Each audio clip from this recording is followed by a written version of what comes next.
May na-receive ako na message sa GoTimeme kasi GoTimeme yung nandun sa sender. Tapos GoTimeme.help. So sabi doon, may 2,000 pesos ako na mag-expire ngayon. Pwede ko siyang gamitin. So klinik ko yung link. Nung klinik ko yung link, na-redirect ako sa password. Sinulat ko yung name ko. Tapos pagkatapos noon, nag-send na OTP. After the OTP, may message na na-receive ako na nag-transfer daw ako ng pera. Nag-transfer ako ng 11,800 kay Bea Sullivan. Wala naman akong click na magta-transfer ng pera. So doon na ako na-bother. And then, tumawag ako sa GoTimeme. Sabi ng GoTimeme, yung hindi GoTimeme yung ginamit nilang account, kundi PayMaya. So kaya ako ngayon tumatawag sa PayMaya.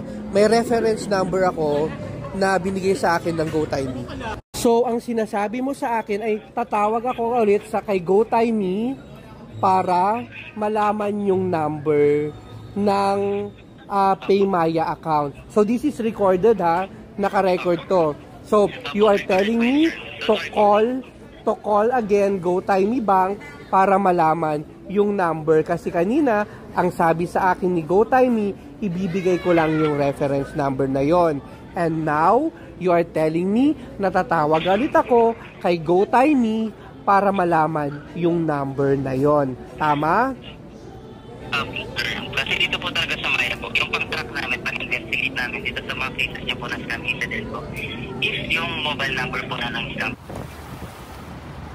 Bago ako ulit tumawag kay GoTimeme, ay pumunta muna ako sa Camp Karingal sa Cybercrime Division.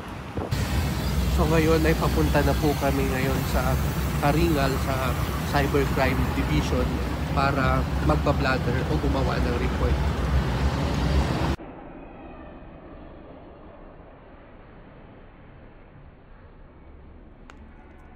Pagkatapos akong magpagawa ng affidavit at police blatter ay tumawag ulit ako sa GoTimeme. Tapos pinasa ulit ako sa PayMaya at nagpapasahan ang dalawang e-wallet at digital bank kung sino sa kanila ang may responsibilidad o obligasyon.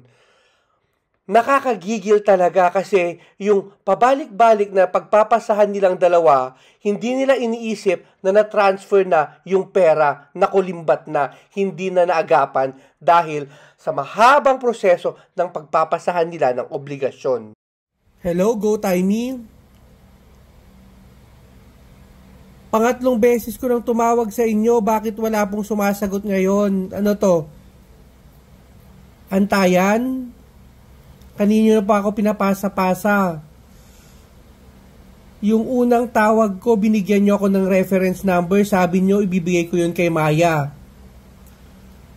Tapos tumawag ako kay Maya. Sabi ni Maya, hindi nila matitrace yun. Kaya tumawag ulit ako sa inyo para kunin yung cellphone number ni Bea.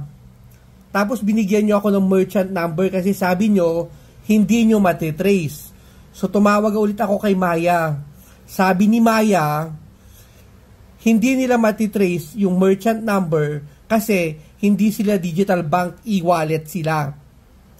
Tapos ngayon, tumatawag ulit ako ngayon sa inyo, inabot na ako ng kalahating araw, wala na kayong sagot ngayon. Marami ng tao ngayon ang nabibiktima ng phishing scam na to. So sana naman makipag-coordinate kayo ng maayos.